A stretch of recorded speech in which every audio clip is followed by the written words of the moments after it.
Hey, my legion. Let me move that. How y'all doing today? If anyone knows me, knows I like obscure films. And just like the shark movies I reviewed, I mean, you run the risk of, you know, some might suck really bad, and that's happened with shark movies. I mean, some would be really good and entertaining. Some would be like average, and some would be like just downright boring. And even the bad ones can be entertaining, but the boring ones, forget it. Um, and I saw a couple of things last night. There was a channel. Whenever I found out about a channel, whenever I found out about a movie called Attack of the Beast Creatures, it was a couple weeks back. I watched a channel called, it's spelled with a PH, but it's called Fat Fucks. And they had a few movies last night I lined up I was going to watch and do a review on of obscure films. And I watched two of them, and then there was another one. I was getting close to getting tired and wanted to go to bed, but I mean, I noticed that he was they were disappearing. The movies he did, like Uncanny, he put up Uncanny and stuff like that, and Bloodbath, he was taken down, put him in private. I don't know why.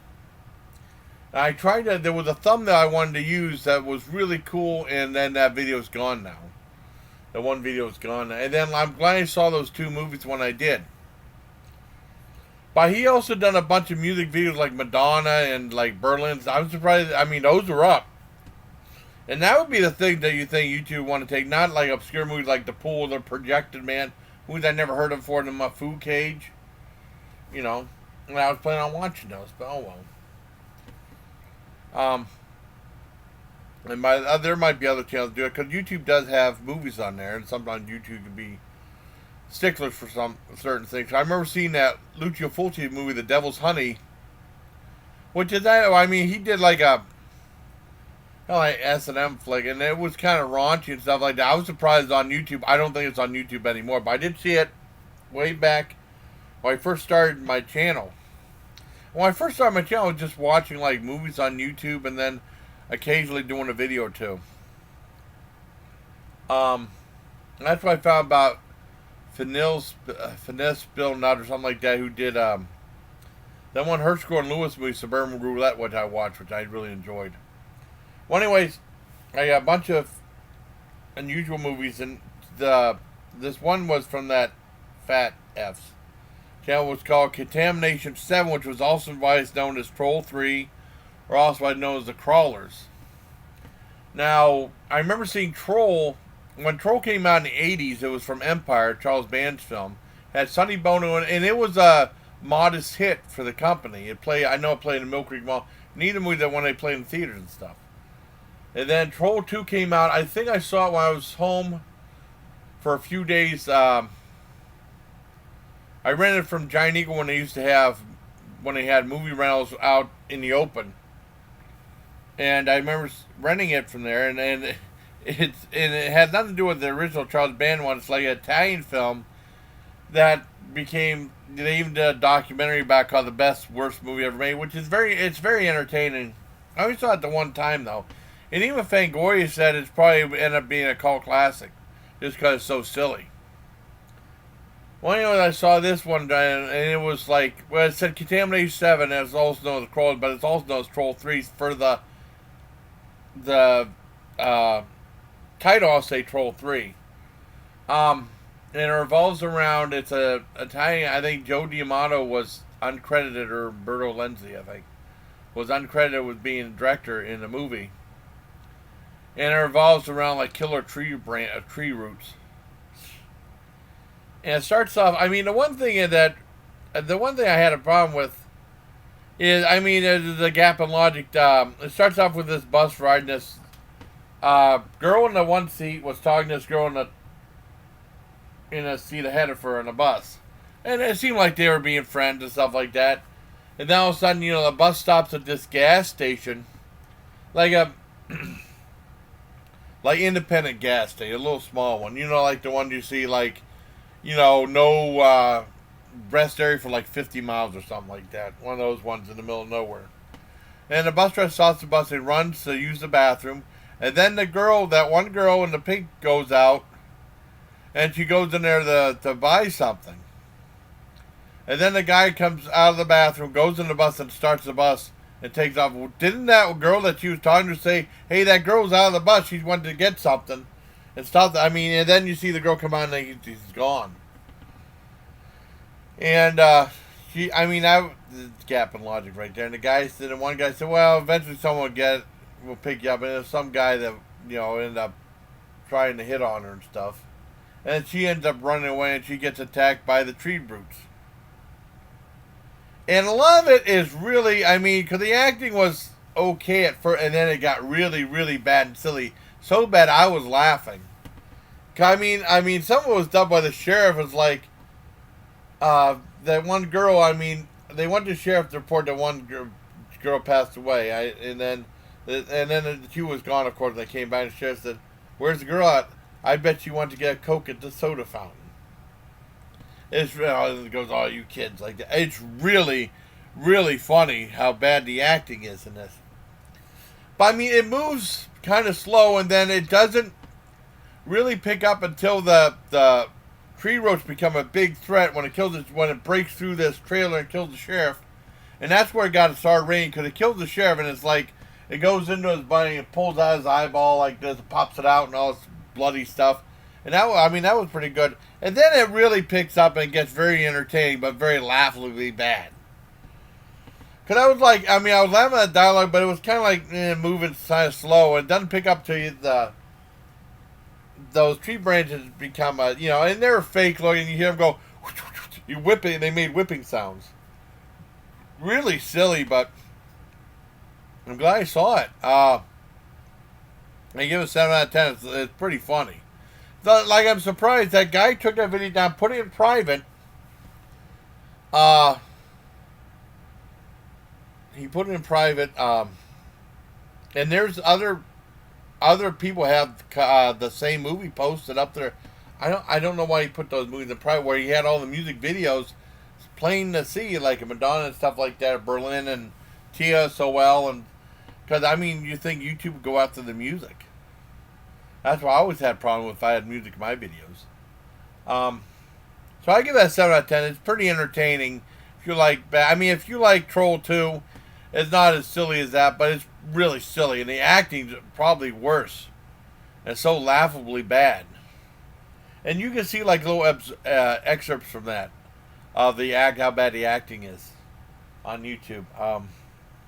Not as bad as the acting as that one police chief in Spawn of the Slithus. That's like in a category all by itself. It's pretty bad acting, but laughably bad. Well, anyways, that's 7 out of 10. Now, next movie I want to talk about is called Island Claw, and it's like one of those animal horror movies, like movies like Night of Lepus, Frogs. They did a whole bunch of those in the 70s and early 80s. Well, especially the 70s, Grizzly, Day of the Animals. And of course, like Jaws and Orca, but Jaws took on a life of his own. And then it's like, the thing with that is, now I got some conflicting information about it. It said like it was a flop when it was made. It was like $4 million to make, and then there's like a giant crab in it that cost $1 million, and it didn't work right. All it did was move back and forth, and its claws would move. Now it was rumored that there was two conflicting things that said it bombed at the box office. And then the other thing was, it said that it couldn't find distributors, so it remained on the shelf till 1984 till it was shown as Night of the Claw on late night TV, probably a CBS late night movie, where they had like they premiered a bunch of really obscure movies like Tour of the Fighting Eagle. Well, the two Larry Cohen movies, It's Alive and It Lives Again. I guess Jaws of Death. Whenever Jaws came out, there was a copycat came out almost immediately after. I remember seeing commercials for this when I was a kid, real little, when we were in the old house. I think I was in first grade still. It's called Jaws of Death. I remember there was a scene where the shark would attack someone in a swimming pool. Just a commercial. It's PG rated. I didn't see that movie till way later in Fort Detrick. And it's actually pretty good about Richard Jago has like a telepathic connection with these sharks. And I guess that didn't make its premiere till like the 80s on CBS Late Night Movie. Under they changed to Mako, the Jaws of Death, and then like they had like Alligator, the Louis Teague movie, made its debut on CBS Late Night Movie too. But I mean, the movie's okay. It starts off with those crabs that move like sideways. Those always creep me out. You see a lot of them. I see them kind of attacking too. But the biggest problem is with that kind of movie is so dark you can't see nothing. For the most part, you can't see nothing. The nighttime stuff. It's okay, and then it picks up whenever the giant crab shows up like halfway into the movie. It's all right. I don't think it's as good as Troll 3. I mean, it's too. I mean, I give it 6.5 stars. I mean, six. I give it 6.5 out of 10. 6.5 stars now. That's different. I still liked the Roger Corman Attack of the Crab Monsters better. Now, the one thing is, there's this one girl that's in there. I think she's a reporter or something like that. And it looks like she looked really familiar. And then there's a channel called, well, it changed its name, Angel Loves Killer Whales. It looks just like her, because she's beautiful. And then the girl in the movie's beautiful, too. I think the girl, and this is just a guess, the girl in the movie is kind of short. I have a feeling Angela might be a little bit taller. And then she changed her name to Orcas Deserve Freedom. I kind of like Angela, what's that? Angel Loves Killer Whales better because it has her pretty name in it. But, oh well. But it did kind of remind me of her. I got to tell her I mentioned her in the video. But it's okay. I still like Roger Corman's Attack of the Crab Monsters much better. I thought that was more entertaining. It moved at a faster pace. And it was very bizarre and different. But this one got a 6.5 out of 10. And then I watched, like I said, I watched Good Bad Flicks. That's when I had conflicting information about, that it said it played in the theater, it was a big bomb. But then in the IMDb said I couldn't find a distributor, so I don't know. And like the people that were behind making it were actually made the TV show Flipper, which I thought was interesting. Next to the really, really bizarre one I found on, because whenever, like I said, that Fat F's started putting like the movies on private, you couldn't see them. After I saw 2 movies, the other movie I'm going to review at the very end of this video, I had to look for some other ones because I wanted to do a few obscure films. I went back to the Burial Grounds, which I saw, I can't remember what movie, I saw a movie there a while back. And they had Island Claw there, which I never saw, so I wanted to see it because it's about killer crab monster thingies. And then the other movie was a very bizarre Italian comedy called Pathics. And it had like, has cameos from like Linnea Quigley in there. David Warbeck, well, he's a very unusual role for David Warbeck. Joe D'Amato, Lucio Fulci, Accuzzi, and Lucio Fulci. But English dubbed with no subtitles. There was a couple scenes where they spoke Italian a little bit. But for the most part, I mean, there was, it was dubbed, and the audio was great. Now, the audio for Island Claw, you couldn't hear what some of the stuff they were saying. But with this one, it was shot on video. It revolves around this gun guy walking around, hey, what's up? And I guess he wanted this. He was like causing trouble. This lady had all these tomatoes in the bag. He threw it in the bag down and smashed the tomatoes. And then this one kid had a giant lollipop. He tried to get the lollipop from the kid. He ended up ripping the kid's arm off. And then he gives it back to his mom, and the mom hits him with the kid's arm. And it's supposed to be an Italian comedy horror film, but it's really, really out there.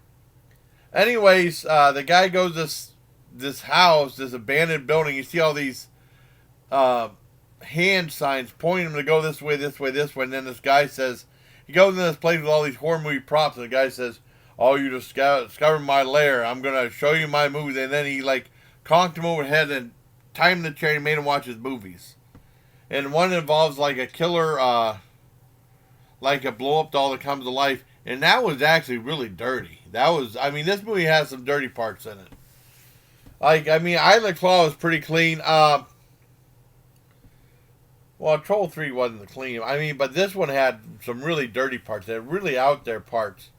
It had, and then between uh, those little stories, they had commercials in there, and then one had like was almost all Italian, and there was, I mean, there was a couple parts, and then there was a movie, another clip of a movie, and then some. I mean, there was one involving a bag that say it comes to life. It's really weird, and then the one about this guy that has like a take on the probably this guy that was like a fart monster, and then this girl was pregnant. She turned a baby into a fart baby. It was really, really weird, and I loved every second of it.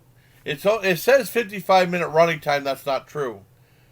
It's 45 minutes, and then there's like about 3 minutes of blank space, just black screen, and then they show like something like at some film festival, like behind the scenes or like maybe like an early screening of the movie, and so most of it was in Italian.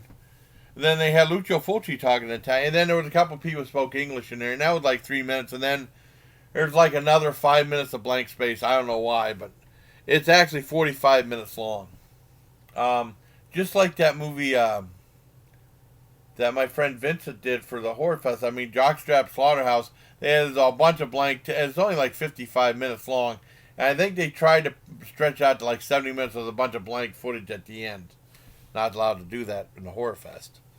I used to be a judge for that. But I love the movie. Jockstrap Slaughterhouse is awesome.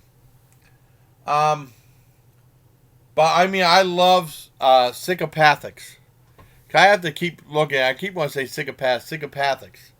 I guess it's hard to find on. It's shot on video, and it's really low budget. You expect something like Tales from the Quad Dead Zone, but this is like it's really entertaining. It has some really cool metal in it. Where Tales from the Quad Dead Zone, I wanted to see it just because how obscure it is, but it's not very good. This one's really good if you don't mind bizarre stuff, and I loved it. Maybe I'll send a link to Stephanie. Stephanie Lee Frank likes stuff like that. I mean, I don't know. Maybe I should ask her if she wants to see it sometime. You know, I mean, it's not a rush to see it. I give that a 10 out of 10. I loved it. Now, the last movie was from Fat F's, and it just said rated R, and I was looking, I couldn't find anything about it. And then on the movie it said Hollywood rated R. I still can't find any information about it. It was apparently a documentary about exploitation films made back in 1996. I thought it was made sooner than that. And there was a really cool thumbnail I wanted to use for a screenshot when they were interviewing Barbara Steele. That would have been perfect for the video, but of course, the video got taken down. And I'm glad I saw it that night because I probably would have never seen it. But I would never known it existed. So, I mean, I like watching obscure documentaries about movies and stuff I like and stuff. I mean, this one, I never heard of it before.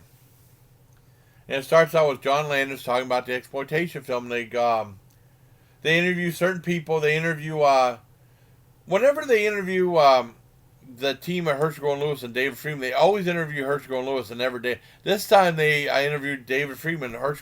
He mentioned Herschel and Lewis, but they didn't interview him. And they were talking about they used to make the nudie movies, nudie cuties, then the nudist camp movies, and then he said nothing's more boring than a nudist camp movie. And then he said they want to do something that's never been done before, and they talked about the first gore film, which was Blood Feast. Because most of the movies covered in this are more, well, for the most part, like nudie cutie or erotica and stuff like that, mild erotica. And it was cool to interview, and then he went to talk about Russ Meyer. Now, Russ Meyer, I mean, I've seen a lot of Herschel and Lewis films. I haven't seen that many David Friedman films. I saw She Freak on when he used to have the Underground Turn Cloud. I don't think they have that on there anymore. I probably looked that up. I don't think they have. They used to be on Saturday night. They'd have like two obscure films. Well, sometimes there's something I mean, or like The Stuntman, which is a great movie, Steel Railsback, or something like unusual. For the most part, they had Videodrome on there, which I didn't know about until it was too late. Oh, I gotta watch Faceless sometime. I forgot about that movie. What the hell was I going to say? Oh. And then they talk about Russ Meyer. I know Roger Ebert used to work with him, write some screenplays. The only Russ Meyer film I saw, because they're tough to find, was Beyond the Valley of the Dolls, I think it was, which was really X-rated. And then they went ahead and changed the ratings to like NC-17 for some of these movies. So I finally got to see that. I remember seeing that in Midnight Cowboy. It was NC-17. They will not show an X-rated movie on cable, at least like on Cinemax. But when they were re-rated to NC-17, they were showed. And then I know Last Tango in Paris still remain an X-rating movie. And these are like mainstream movies, not pornography. So they talked. They talked about Russ Meyer. And they talked to Charles Napier. I guess he started Super Vixens. I didn't know about that, and he's always a great actor. And they interviewed other people like Johnny Legend. They interviewed Barbara Steele, and they interviewed Larry Cohen. Larry Cohen, they didn't talk to Larry Cohen that much. Most of it was John Landis. I'm a big John, and John Landis knows his movies. They talk about Ed Wood and stuff. Now, some of these movies I've never seen before, and then they start talking about the American International. Now, I know about all those. I didn't see, I have seen all of them, but I know about those real well. Because they used to always show those on the local late night horror film. They always show my dad said, American International movies are lousy. Some of them are pretty good. And he hated, I was a Teenage Frankenstein. He laughed at that. And I was a Teenage Werewolf, but I liked that one, Michael Landis. The Frankenstein one was killing, but it was entertaining though. My dad, this is the dumbest movie ever made, and he said, "You gotta watch it on AMC." I said, "All right, I'll watch it." And Dad was laughing the whole time. How silly the monster looked. He had like big bug eye. My dad said, "Yeah, he had a monster, and he had a scarf around it to hide his makeup effect right there." But it was entertaining for what it was. But it was very informative, very entertaining. I never would have seen the movie if it wasn't for that channel. And it's a shame that he put his movies in private or whatever, or delete them or whatever. I don't know what's going on. Because, I like the obscure movies. And a lot of times you're not going to be able to find those anywhere. I could probably look up. They might have some copies of those on the other channels, the other horror channels. I don't know why all of a sudden he decided to pull them, because he had the channel for 6 years and some of the movies were up for that long. When he first started out with like music videos, like concert footage from Berlin and Madonna, so that's why I'm surprised that I'm coming private. Oh well. But I give Hollywood R rated a 10 out of 10. So the two best ones are Pathics and Hollywood rated R. And then the other ones are, well, Island Claws, it could have been more interesting, and then Troll 3 is like, I'd say guilty pleasure, but so bad it's a good movie. So I hope you like this video, everybody. Until next time, please take care, my legion. Okay.